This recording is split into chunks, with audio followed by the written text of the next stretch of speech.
Ang kwentong mapapakinggan natin sa araw na ito ay hango sa tunay na buhay. Karanasan nito ni Chris.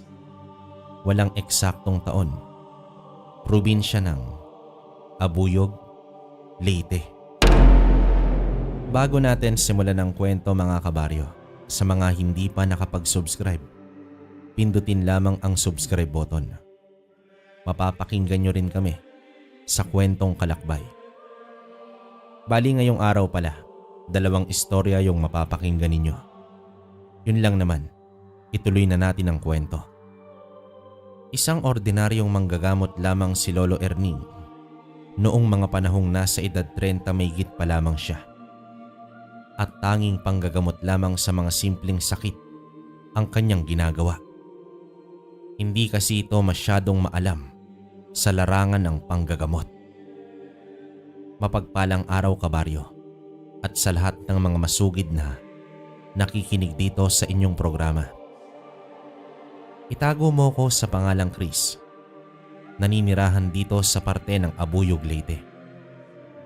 Ang kwentong ibabahagi ko sa inyo ay karanasan ni Lolo Erning at kung paano siya naging isang ganap na batikang albularyo. Isang araw nun, habang naglalakad si Lolo Erning sa gitna ng kagubatan at naghahanap ng mga halamang gamot, ay may narinig siyang mga kaluskos at ingay sa may talahiban. Noong una, inakala niyang baboy ramo lamang yon o anumang hayop na naninirahan sa gubat. Kaya ang nasa isip niya, lalagpasan niya na lamang yon at wag nang pansinin pa. Dahil naman sa nagmamadali na siyang maghanap ng mga halamang dahon at kinakailangan niya yon para sa susunod na araw ng gamutan. Subalit habang papalapit siya ng papalapit, ay unti-unti niyang naririnig ang ingay na para bang tao yung nangangailangan ng tulong. Kung kaya naglakas ng loob siyang lapitan ang parte na yon kung saan banda nang gagaling ang ingay. At doon nga, naging malinaw na nga sa kanya ang lahat. Noong tuluyan niya ng malapitan yon, ay tumambad sa kanya ang isang matandang lalaking sugatan. Nakahandusay ito sa lupa at humihingi ng tulong. May tao. Tao nga. Sambit niya sa kanyang sarili at agaran na nga niyang pinuntahan ang kinaroroonan ng taong nangangailangan ng tulong sa kanya. Kaagad nang lumapit si Lolo Erning at agarang tinulungang iayos sa pag-upo ang matanda. Tatang, ano po ang nangyari sa inyo? Bakit ang dami niyo pong mga sugat? Tanong niya sa matanda nang may ayos niya ng upo. Hindi naman makasagot ang matanda sa tanong niya dahil siguro sa iniinda nito ang mga natamong sugat sa katawan. Kaya naman ang ginawa ni Lolo Erning ay inakay niya ito at iniuwi sa bahay. Pagkarating niya sa bahay ay agaran niyang tinawag ang kanyang asawa nang sa gayoy matulungan siyang asikasuhin ang matanda. Nagulat naman ang kanyang asawa nang makita siyang may akay-akay na matanda. Nagtanong ito kung bakit kasama niya yon. Mamaya ka na magtanong, Inday. Halika, tulungan mo ako ditong gamutin ang matandang ito. Diyos ko, grabe kung sino mang nakasagupa ng matandang ito. Tugon ni Lolo sa kanyang asawa. Kaagad namang kumuha ng mga kagamitan sa panggagamot itong si Lola Inday. At pagkatapos nun ay dinala niya kay Lolo Erning. Habang ginagamot ni Lolo ang matanda, ay nag-init naman ng tubig si Lola para pagtimplahan ng kape ang dalawa. Sa paglipas ng ilang sandali, ay natapos ng gamutin ni Lolo Erning ang matanda. Habang nagkakape sila, ay doon na naikwento ng matandang albularyo kung ano ang nangyari sa kanya at bakit nakita siya ni Lolo Erning sa ganoong sitwasyon.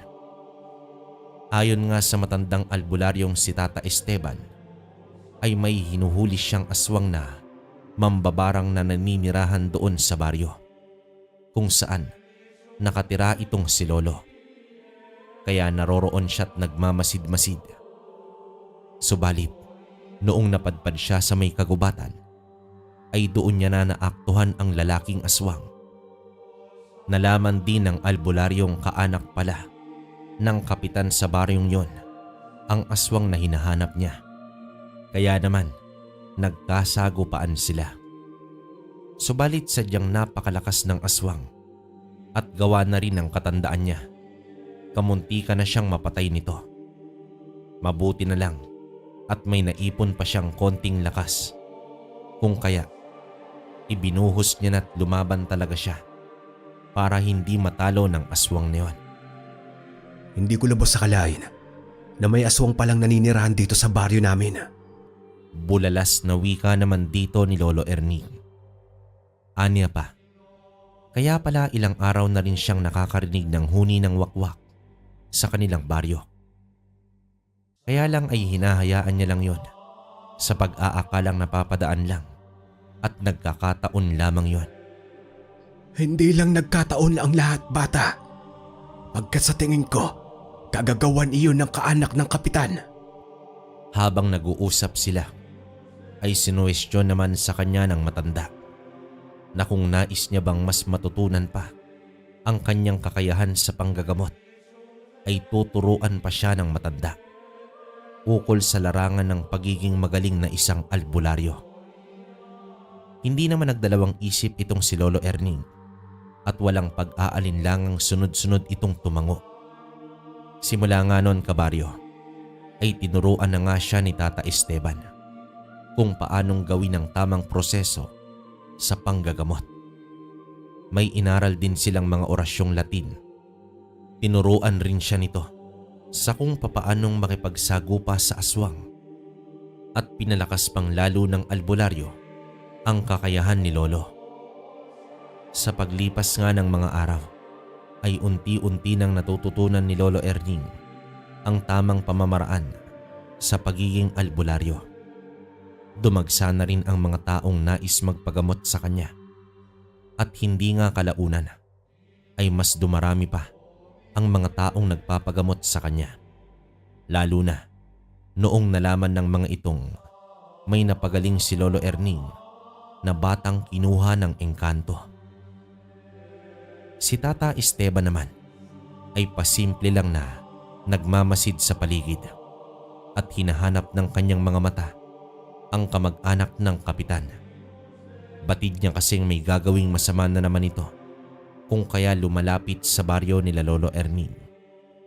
Pansin rin itong tila ba sunod-sunod na nagkakasakit ang mga tao sa baryong yon. Tang, ayos lang ho ba kayo? Tanong naman dito ni Lolo sa matandang si Tata Esteban. Nang matapos na siyang manggamot sa mga taong may sakit, sinabi naman ng matandang may kutob siyang may kakaibang ginagawa sa kanilang baryo ang kaanak ng kapitan. Tata Esteban, ano ho bang ibig ninyong sabihin? Kunot noong tanong niya. Hindi mo ba napapansin, Iyo? Halos sunod-sunod na ang may mga sakit dito sa baryo ninyo. Napapaisip naman si Lolo at napasabi sa kanyang sarili, bakit hindi niya naisip yon? Pansin niya pa namang nakaraang araw pa dumadagsa ang mga kababaryo niyang may mga sakit at ang lahat ng yon ay halos pare-pareho ang dinaramdam. Pagdudumi, pagsusuka, pananakit ng tiyan at sobrang taas ng lagnat. At ang lahat ng yon ay pawang mga nausog lang ng kung sino mang tao. Minsan kasi ay may mga taong nagugutom lang. Tapos bigla kang babatiin o kaya'y tapikin kung kaya'y hindi sinasadya ng mga yung mausog ka. Ang iba naman, pagod na pagod. Kaya hindi rin maiwasang mausog ka kapag nagkataon. Sa susunod, lahat ng mga gagamutin mong tao ay pagmasdan mong maigi at ugaliin mong basahin ang kanilang katauhan para malaman mo kung anong klaseng nilalang ang may kagagawan sa kanilang pagkakasakit. Aniya sa kanya ni Tata Esteban. Tumango naman siya at sinabing pag-aaralan niya sa susunod ang bawat ikinikilos ng mga taong magpapagamot. Siya nga pala, Erning. Samahan mo ako mamayang gabi. May pupuntahan tayo. Tumango naman siya bilang tugon sa sinabi ng matanda.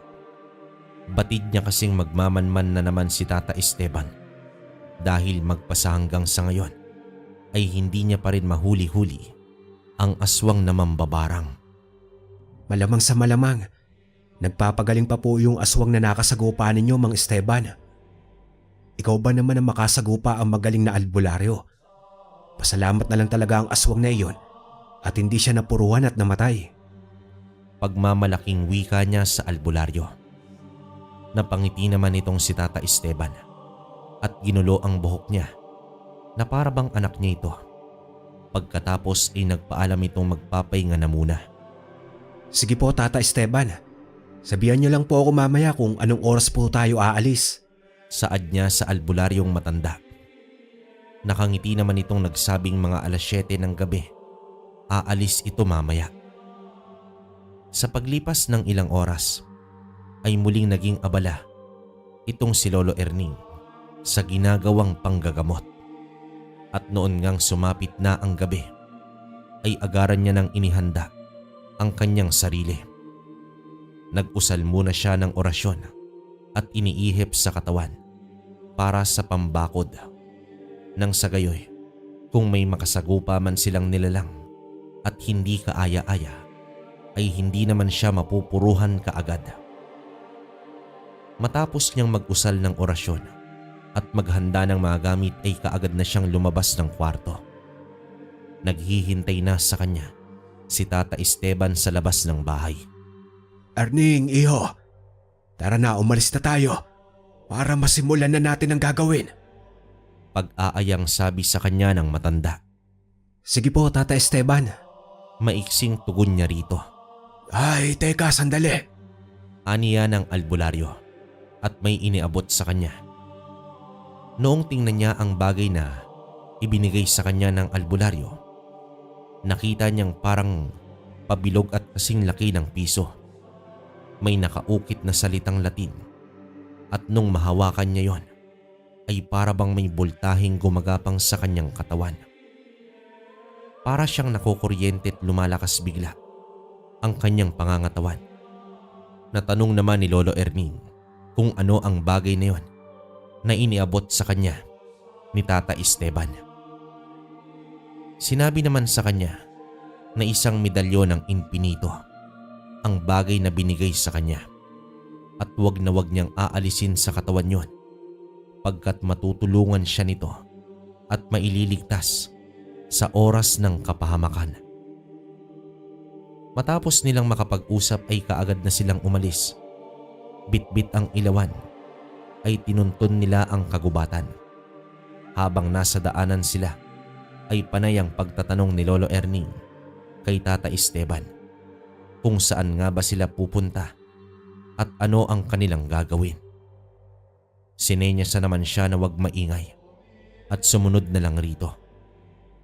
Ilang minuto pa ang lumipas nun ay may natatanaw na silang maliit na kubo at nakita niyang may maliit na sinagyo ng ilaw. Agad namang itinuro ng albularyong matanda ang kubo sa kanya at sinabing yon ang bahay ng lalaking kaanak ng kapitan. Sinadya ng kapitan sa dulo ng baryo na nakatira at sa liblib ang lalaking kaanak nito. Nang sa ganon ay hindi agad malaman ng mga taong ito ang may salarin sa mga nangyayaring kababalaghan sa baryo. Agarang nag-usal ng orasyon ng matanda at iniihip nito sa kanyang sarili at sinabihan rin siyang mag-usal ng sabulag nang sa gayoy makalapit sila ng palihim ng hindi nalalaman ng nilalang. Agad namang sinunod ni Lolo Erning ang sinabi ng matandang yon. Pagkatapos ay dahan-dahan na nilang nilapitan ang bahay ng aswang na sinasabi ni Tata Esteban. Noong makalapit na sila ay ganoon na lamang ang kanilang gulat. Noong masilayan nila mula sa nakbukas na pintuan ang lalaking nakaubad ng pang-itaas habang nagpapahid ito ng lana sa katawan at para bang may inuusal ito habang nagpapahid. Dito na nakaramdam si Lolo ng konting pagkahilo at pananakit ng ulo. Kung kaya naman, nag-usal ng orasyong pangtigal po ang matanda. Tinapik siya sa balikat niya. Sa maniwala man kayo o sa hindi, kabaryo, noong tapikin ni Tata Esteban itong si Lolo Erning, ay biglang bumalik sa normal ang kanyang karamdaman.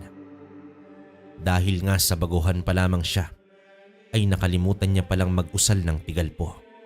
Nang sa gayoon ay hindi siya makapitan ng mga nilalang na nasa paligid.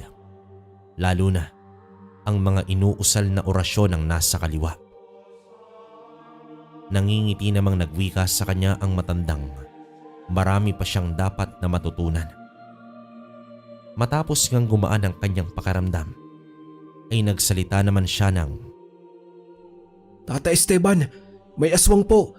Aswang ang lalaking nasa loob ng bahay. Oo, alam ko, Erning. Kaya ipanatag mo lang ang iyong sarili at lakasan mo ang loob mong matatalo natin ang aswang na iyan. Maya-maya pa ay nauna na ngang lumapit sa pintuan ang matanda at nag-usal ito ng orasyon na pangselyo sa pintuan. Nang sa ganoon ay hindi na makalabas pa ang aswang. Matapos ngang mag-usal nito, ay sumunod naman siya ritong mag-usal ng pangsabulag at iniihip sa bahay para hindi mamalaya ng mga nilalang na nagbabantay sa labas. Pagkatapos ay inutusan siya ng matanda. Nagilitan niya ng buhay ang aswang bago pa ito makapaminsalang muli sa kanilang baryo. Gamit naman ang buntot ng pagi ay walang pag-aalinlangang ipinulupot niya yon sa leeg ng aswang. Nakatalikod kasi yon at hindi naramdaman ang aura niya dahil sa orasyong inusal niya para sa kanyang sarili. Pilit namang nagpupumiglas ang aswang na yon, ngunit mas malakas siya kaysa rito. Sa kadahilanang hindi pa natapos ng aswang ang pagpapalit anyo nito. Noong pinupuluputan niya ito ng buntot ng pagi, kung kaya hindi kalaunan ay nagilitan niya na ito ng buhay. Simula noon, kabaryo, ay wala nang karamdamang sakit ang mga kababaryo nila. Wala na rin silang narinig panghuni ng wakwak at ipinalabas nilang normal ang pagkamatay ng aswang. Nag-usal sila ng sabulag ng sa ganon ay hindi malalaman ng mga tao ang naging sanhi ng pagkamatay ng aswang. Hanggang dito na lang po ang aking kwento, kabaryo. Muli, maraming salamat.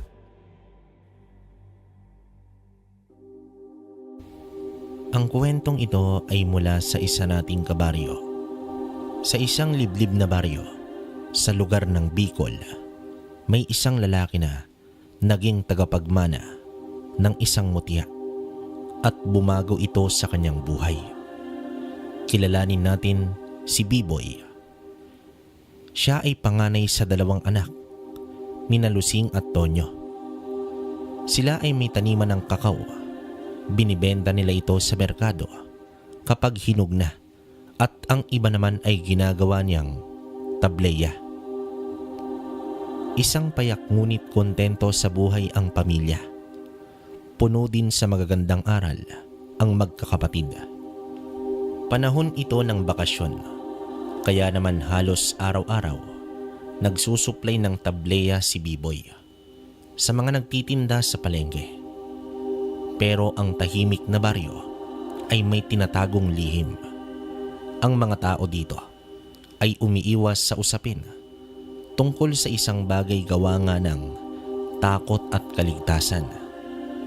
Hindi naging ligtas ang baryo sa mga umiiral na mga nilalang ng dilim, ang mga aswang.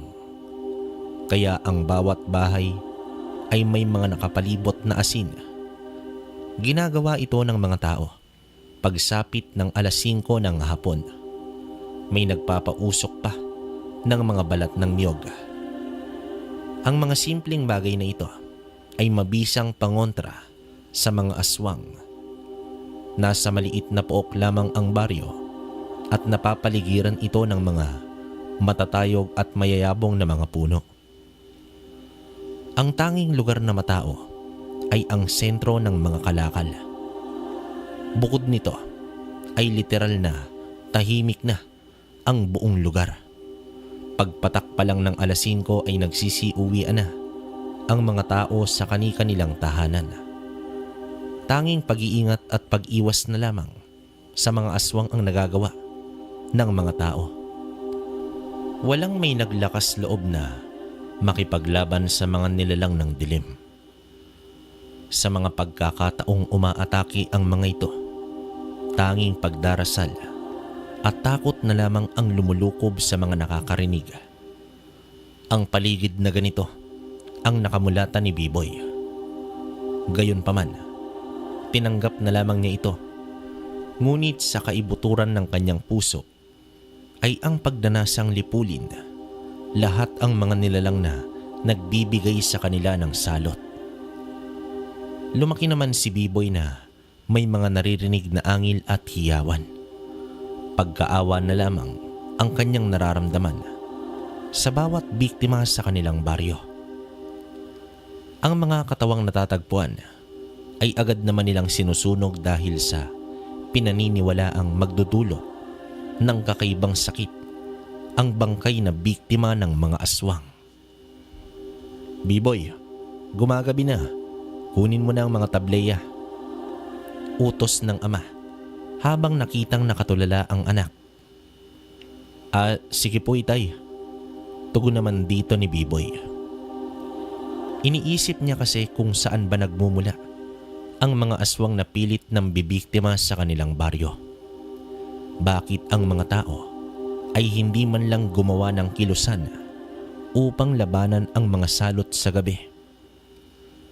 Dito isa-isa niyang kinuha ang tableya na nasa mga bilao. Nasipat niya naman ang kumukonting usok ng balat ng mga niyog at bago siya pumasok sa bahay ay dinagdagan niya ang pagpapausok upang tumagal pa ito ng iilang oras. Hindi naman nila araw-araw ginagawa iyon, maliban na lamang kapag araw ng Martes at Sabado. Ito kasi sa mga araw na ito, madalas nang bibiktima ang mga aswang. Nanatili muna ang binatilyo sa maliit na balkonahe. Ang gabing iyon ay araw ng Sabado. Gamit lamang ang gasera na tanging nagbibigay ng konting liwanag sa paligid. Nag-aabang kasi si Biboy na makasilay siya ng aswang. Anak, matulog ka na. Ano pa ba ang ginagawa mo dyan sa labas? Sabado pa naman ngayon. Sambit dito ng kanyang ama. Opo itay, susunod na. Tugon ng anak na sinipat muna ang paligid bago ito tuluyang pumasok. Pagsapit ng umaga, lumakad na si Biboy patungong merkado upang maghatid na ng tableya. Medyo makulimlim pa ang paligid dahil alas 5 pa lang ng umaga. Sa kalagitnaan ng kanyang paglalakad, may nakita siyang isang matandang lalaki na nakasandal sa puno ng saging sa may gilid ng daan. Mabilis ang paghinga nito habang tinatakpan ng kamay ang tila malaking sugat sa kanyang tiyan. Agad naman itong nilapitan ni Biboy upang saklolohan. Manong, ayos lang po ba kayo? Mukhang malalim ang sugat ninyo. Teka lang at kukuha lang po ko ng mga dahon ng bayabas. Nag-aalalang wika ni Biboy. Wag na bata, hindi na rin ako magtatagal. Sadyang napuruhan ako. Tugon ng matanda habang hinahawakan ang kamay ni Biboy. Ano po bang nangyari sa inyo? Sino po bang may gawa niyan? Madiing tanong ng binatilyo. Aswang ang nakadali sa akin bata. Sambit ng matanda na labis ikinagulat ni Biboy.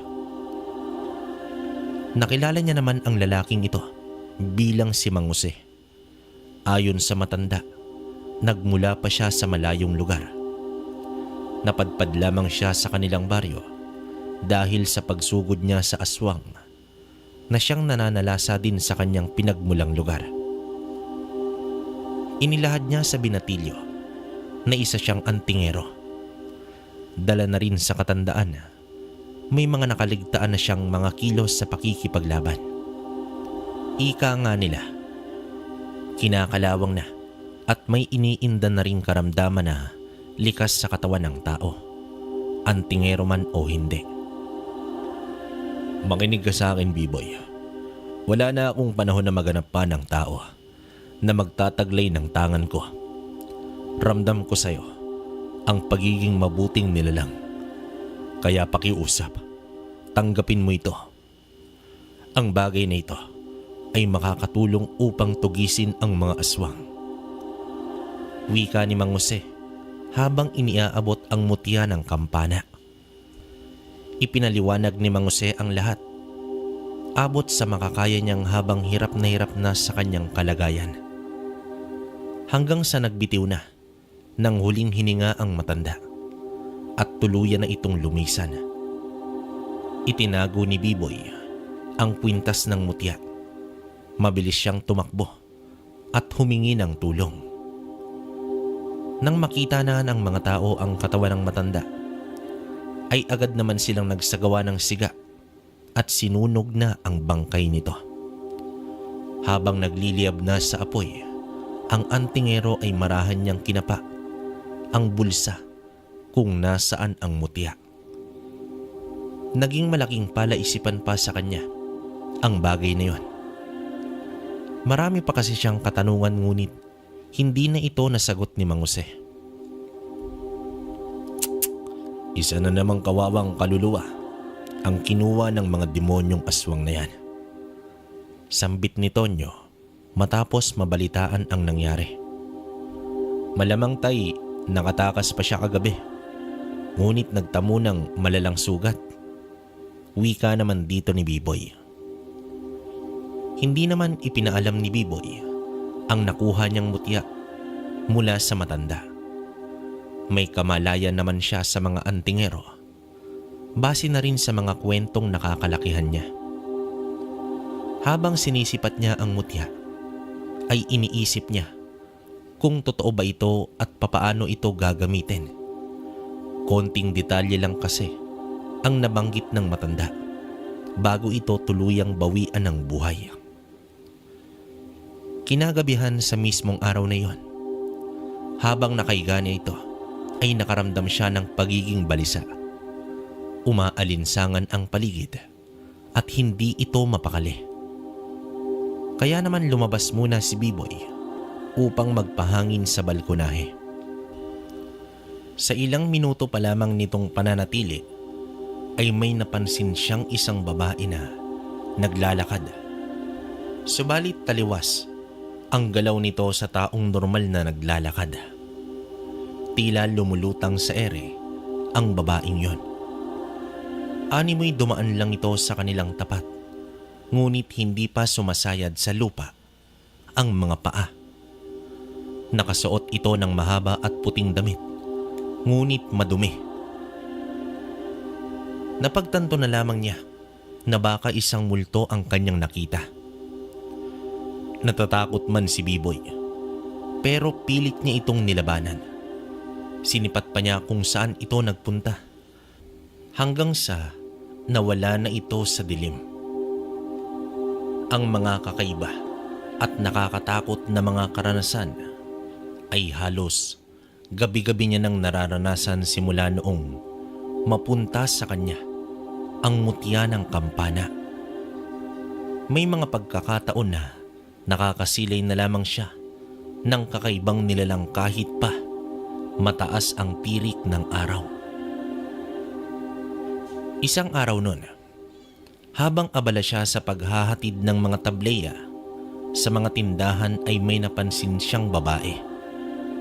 Nasa 30 na ang edad nito. at maiging nakatutok ito sa kanya. Lalapitan sana ito ni Biboy. Baka nais bumili ng tableya. Ngunit ang mukha nito ay tila galit na galit. Umiwas na lamang siya dito. Ngunit kahit saan siya magpunta, ay laging nasa tapat niya ito. Para bang sinisipat ang kanyang buong katawan. Nang maubos na ang mga dala ay nagpasya na siyang umuwi. Mabuti na lamang at hindi na ito sumunod sa kanya.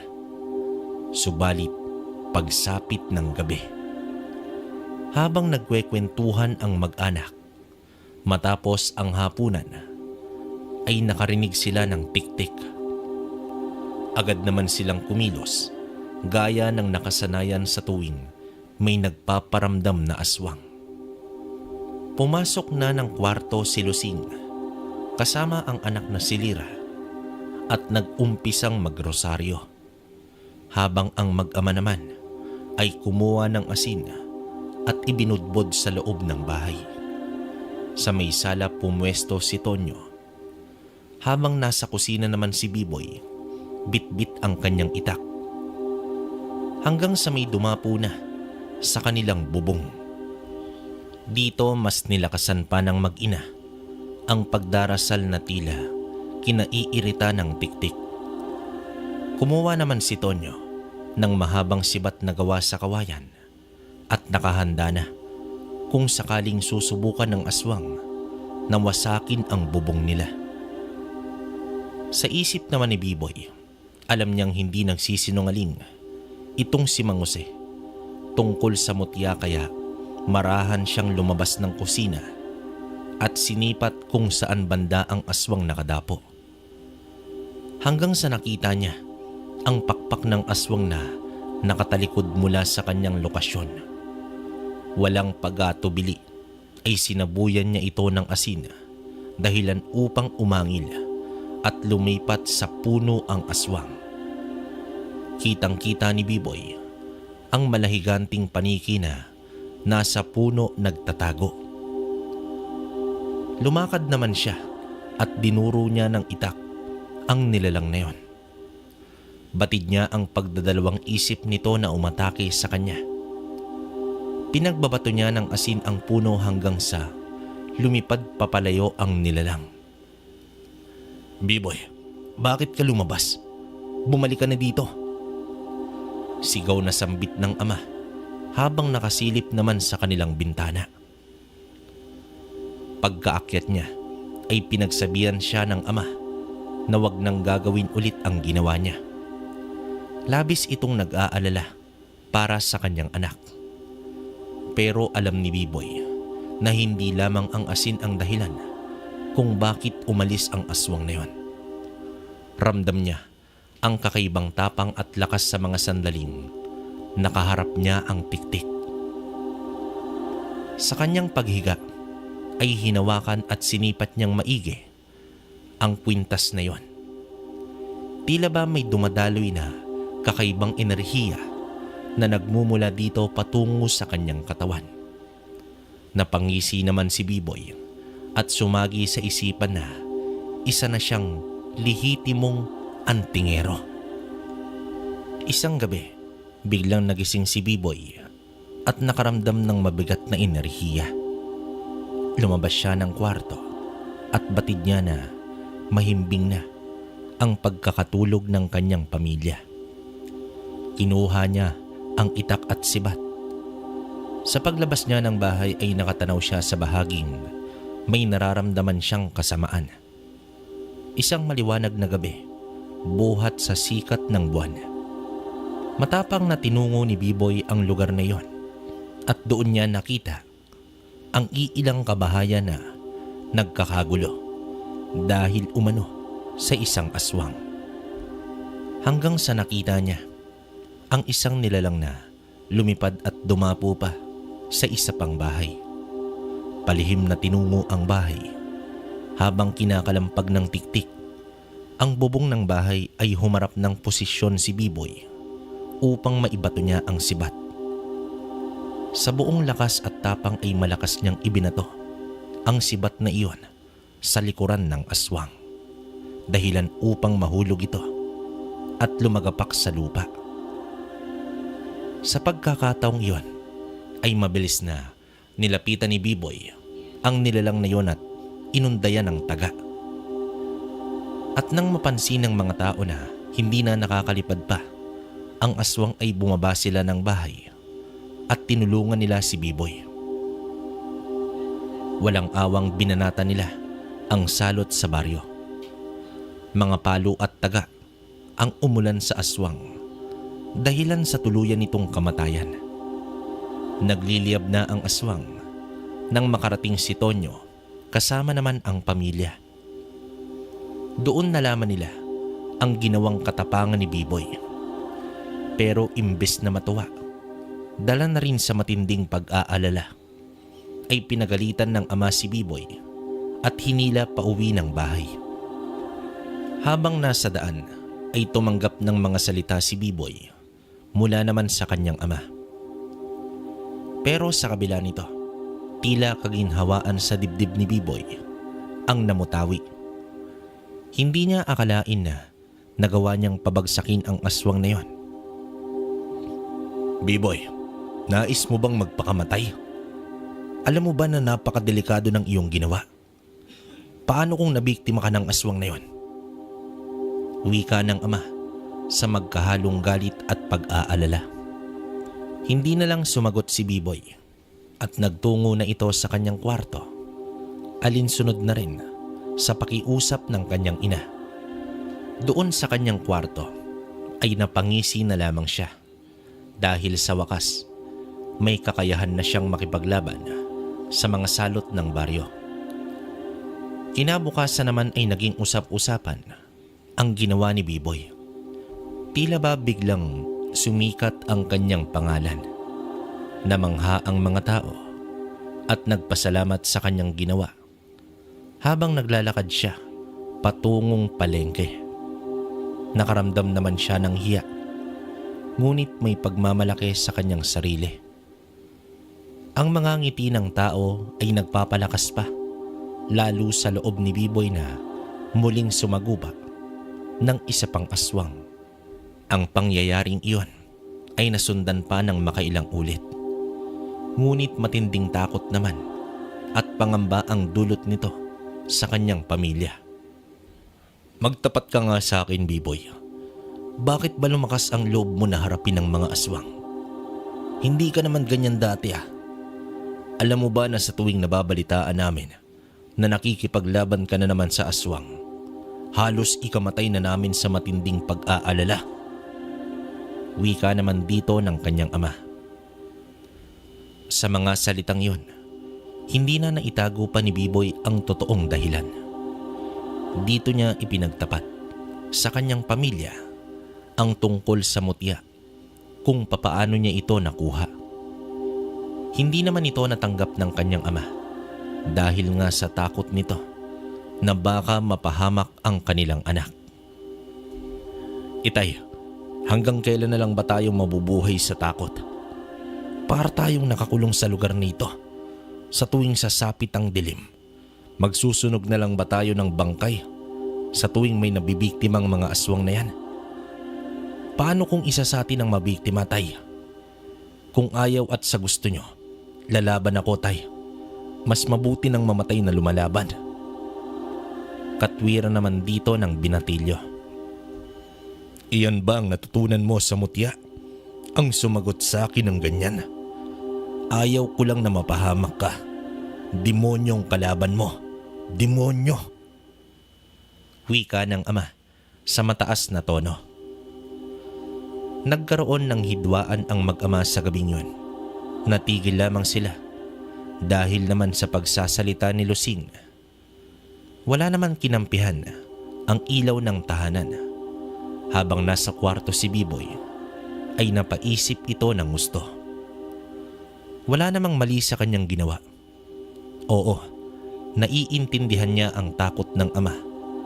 Pero kung mananatili silang magpapakulong sa takot, ano na lang ang mangyayari sa kanilang baryo?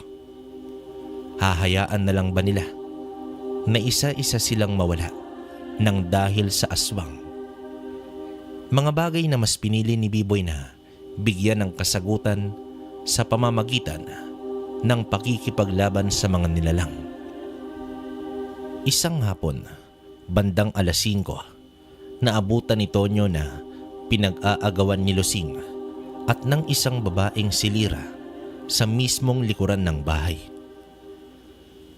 Agad siyang tumakbo upang tulungan ang asawa. Imbis na matakot ang babae, ay mas naging determinado pa itong makuha si Lira. Hanggang sa isang hampas ng kamay nito, ay tumilapon si Tonyo. Pati na rin itong si Lusing. Tangay na ng babae ang bunsong anak. Akmang tatakas na sana ito. Bitbit ang bata. Isang malakas na suntok ang sumalubong dito. Nabitawan ang bata at halos mawasak ang dingding ng bahay kung saan bumanda ang nilalang na yon. Pero mabilis itong tumayo at humarap kay Biboy. Marahang ibinaba ng nilalang ang katawan at pumorma na lulundag. Lumabas ang mga pangil nito at dito inatake si Biboy. Subalit nahawakan ni Biboy ang leeg ng nilalang at inundayan ng matinding sapak ng paulit-ulit gamit naman ang isang kamay. Doon nasaksihan ng mag-anak kung gaano kalakas si Biboy. Kahit minsan, hindi pa nila ito nakitang nakipaglaban kahit kanino. Bumulagta ang aswang dahil lang sa mga sapak ni Biboy. At sa huli ay itinarak niya ang sibat sa katawan ng aswang. Buhay pa naman ang nilalang na yon, ngunit nangihina na ito ng gusto. Hinila niya ang katawan ng aswang at inilabas sa bakuran. Doon niya ito sinindihan. Malalakas na sigaw ang umalingaw-ngaw sa nagliliyab na aswang, dahilan upang magsilabasan ang kanilang mga kapitbahay. Laking tuwa naman ang mga ito dahil isang demonyo na naman ang napaslang ni Biboy. Sa nakita ng kanyang ama, napagtanto niya na mali ang kanyang iniisip. Papaano na lang kung walang tangan si Biboy? Tiyak, matatangay na ng tuluyan itong si Lira. Sa mga ngiti at kasiyahan ng mga tao, ay nakita ni Tonyo ang hinaharap ng kanilang baryo na malaya sa banta ng mga aswang. Biboy anak, pasensya ka na sa mga pinagsasabi ko noong nakaraan. Bunga lang yon sa aking matinding takot at pangamba na baka mawala ka sa amin. Pero tama ka nga anak, kailangan ng ating baryo ng tagapagtanggol. Hiling ko lang sana, mag-ingat ka sa bawat laban mo. Wika dito ng kanyang ama. Naiintindihan kita, Itay. Magtiwala lang po kayo sa akin. Alam ko ang bigat ng responsibilidad na inata sa akin. Pero sa unti-unti, natanggap ko na po ito dahil nakikita ko mga ngiti sa labi ng mga tao at sa pakiramdam na isang malaya. Tugon naman dito ng anak. Sa paglipas ng panahon, ay nagpatuloy si Biboy sa kanyang gawain. Ang nag-iisang antingero sa kanilang baryo. Hanggang sa nagbinata na ito at naging mas malupit pa kontra sa mga aswang. Walang laban na hindi na ipanalo si Biboy.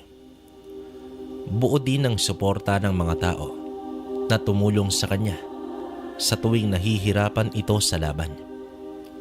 Malakas man ang kanyang pisikal na aspeto, ngunit kulang naman siya sa espiritual na kaalaman at ito ang dahilan kung bakit nakapuslit sa kanilang baryo ang mahikang itim na gawa ng isang mangkukulam. Dahil sa nakatuon ang lahat sa aswang, hindi nila namalayan ang pagpasok ng isang lalaki sa kanilang baryo na nagdulot ng salot na kahit si Biboy hindi alam kung papaano ito gagamutin. May mga tao nang sumangguni sa gawa nga ng hindi maipaliwanag na sakit. Ngunit wala namang kaalam-alam si Biboy pagdating sa panggagamot. Ang pagkalat ng sakit ay naging malaking hamon para kay Biboy. Bago pa man may mamatay sa sakit na iyon, ay sinubukan ni Biboy na maghanap ng albularyo sa mga karatig na baryo.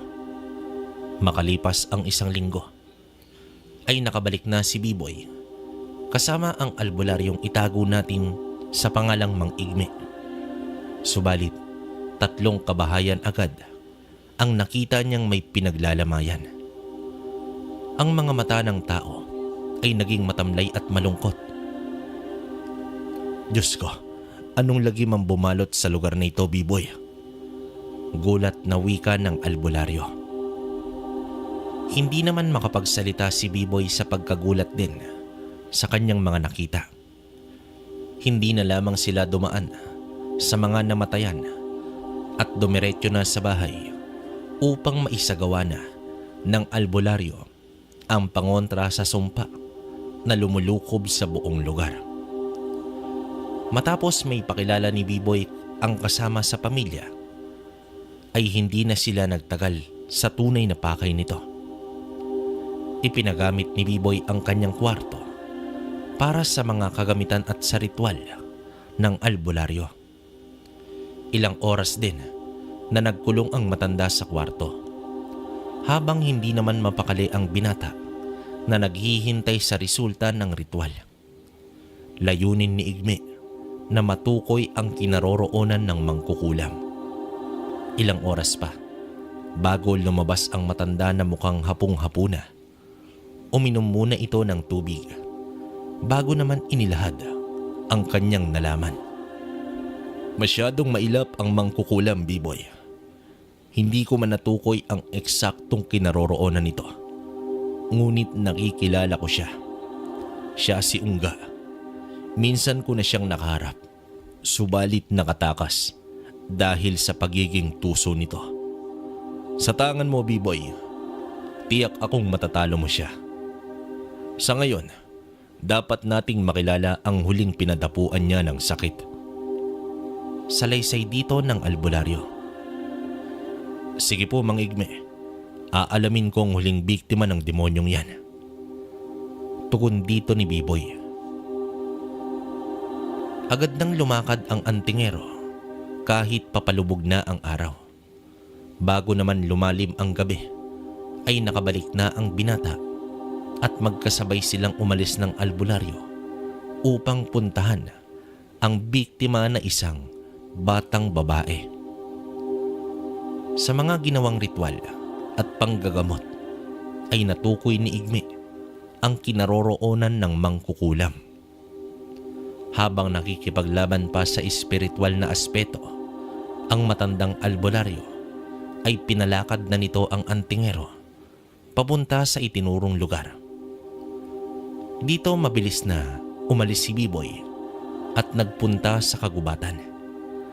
Doon niya natagpuan ang maliit na kubo na may nakasinding gasera sa loob nito. Hindi pa man siya nakalapit, ay narinig niya na ang mga inkantasyon ng nilalang. Maingat niya itong sinilip mula naman sa may siwang. Subalit may isang ahas na mabilis pumulupot sa kanyang paa. May kalakihan ito. Agad niya namang hinawakan ang ulo at pinagahampas sa lupa, dahilan upang mapansin ito ng mangkukulam. Sino ka? Matapang na tanong ng mangkukulam habang nakatungaw ito sa bintana. Ako ang dapat magtanong sa iyo niyan. Sino ka at bakit mo nilagyan ng salot ang aming baryo? Galit na tanong dito ng binata. Isa kang antingero, sambit ng mangkukulam habang inaamoy ang hangin. Bahagyang nagkatitigan ang dalawa at poong lakas na inihagis ng antingero ang malaking ahas na wala ng buhay doon sa mangkukulam. Sinipa naman ni Biboy ang pinto at sa kanyang pagpasok isang malakas na tigalpo ang kanyang natanggap, dahilan upang tumilapon siya palabas.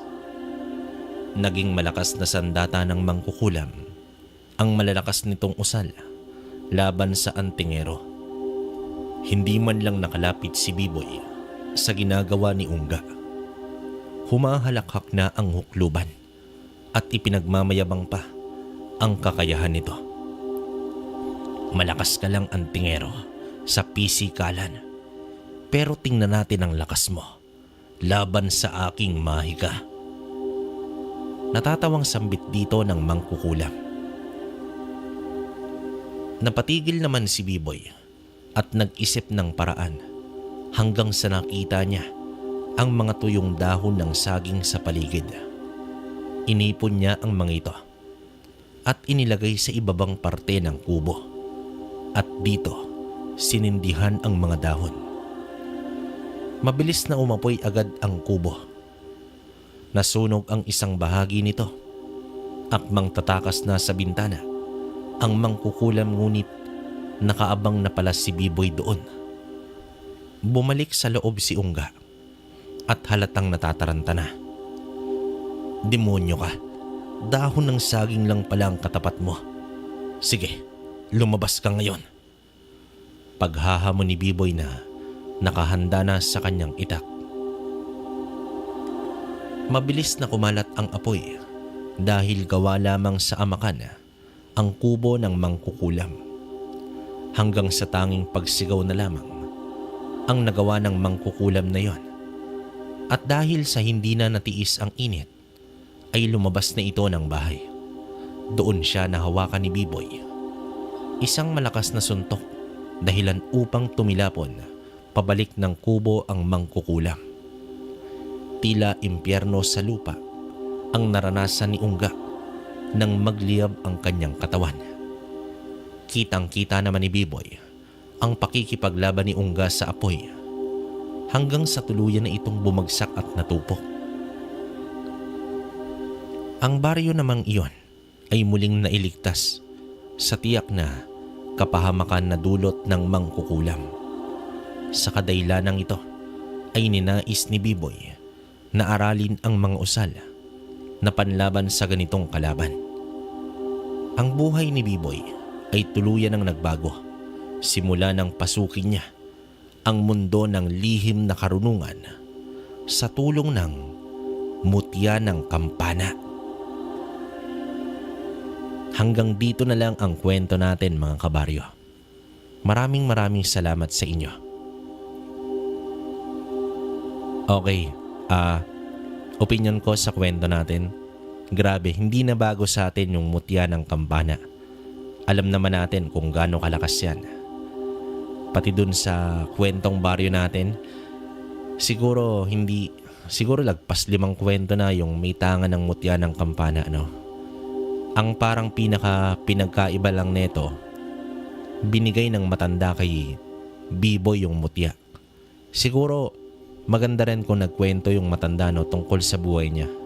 Kasi feeling ko mas maraming karanasan yon kaysa kay Biboy.